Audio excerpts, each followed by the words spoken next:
At 5, I started studying with the Minister of Music, John T. Powell, at our church. He was the organist at our church. It was said that I had close to our absolute pitch. And for me, perfect pitch is just pitch memory. Alvaretta West's recommendation, she wanted me to study piano at the Institute of Music. So I say maybe I was 11 or 12.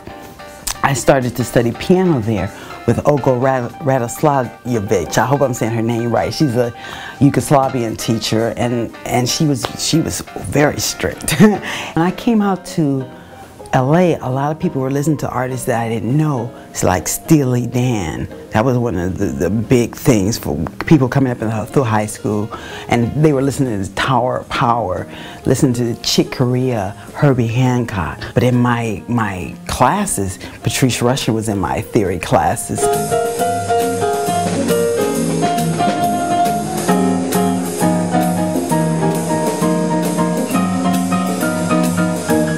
I just consider myself a sum total of everything that I've played, because I played, my roots are classical. I did jazz, and because I played with Gladys and Natalie, so that's a heavy R&B influence, and I played in fusion bands.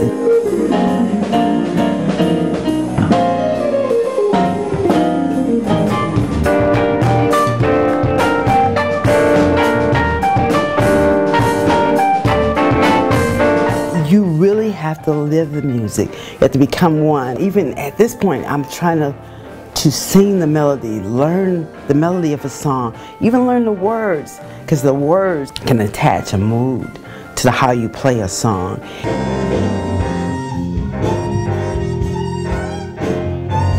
I remember getting my first professional gig. It all started when I was playing in a big band at the Musicians Union. Natalie was going out of town in a few weeks, and she needed someone who was really a reader to come in and learn the book.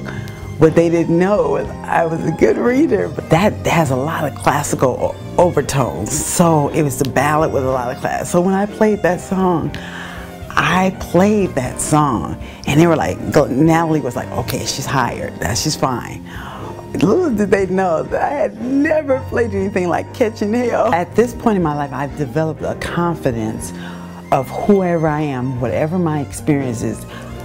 I'm not trying to be the greatest jazz musician. I'm not trying to be the greatest classical musician. I'm not trying to be the greatest gospel musician or the greatest R&B musician.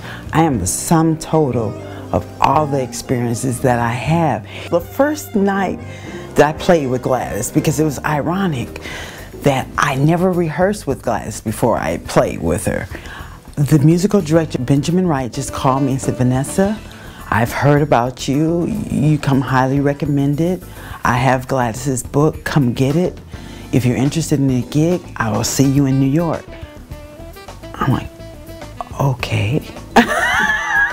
Gladys has had the greatest influence on my life, because when I came to that group, I was a single mom with a 2-year-old. I was only supposed to go out with her for 2 weeks. She asked me, you know, did you consider like would I consider staying on the road with her? And I said, oh no, I have a 2-year-old and I'm in school. I couldn't do that. And then she explained to me that she was a single mother sometime on the road, and the things that she had to go through to get out there, it just wasn't what all that you saw there. Oh, Gladys, glamorous Gladys, you know, no cares in the world, singing out on stage. She just, you know, she shared with me. That first night, I think we were doing a theater in a round. I didn't see Gladys till she came out on stage.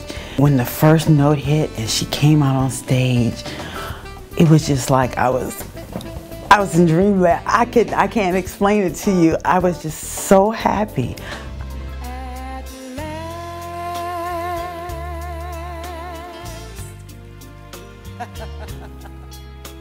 My love has come along.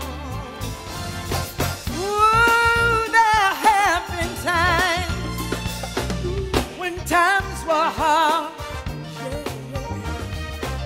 but always somehow I made it.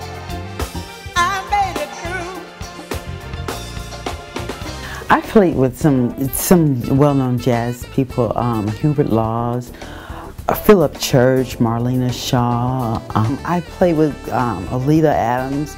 Tina Marie had to sing, they picked a song for her, Strange Fruits. I called Tina on the phone, they gave me her number, I called her on the phone.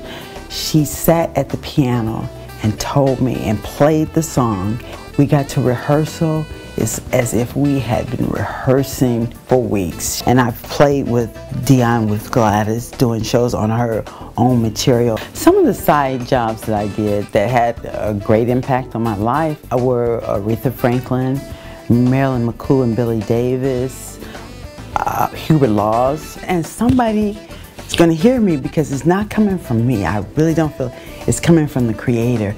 And he has a place for me and a purpose for me, things for me to do with my music that are beyond what I think or beyond what anybody else thinks. And I'm going with that right now. It's all about the Vanessa Burch Project. Give her one big round of applause.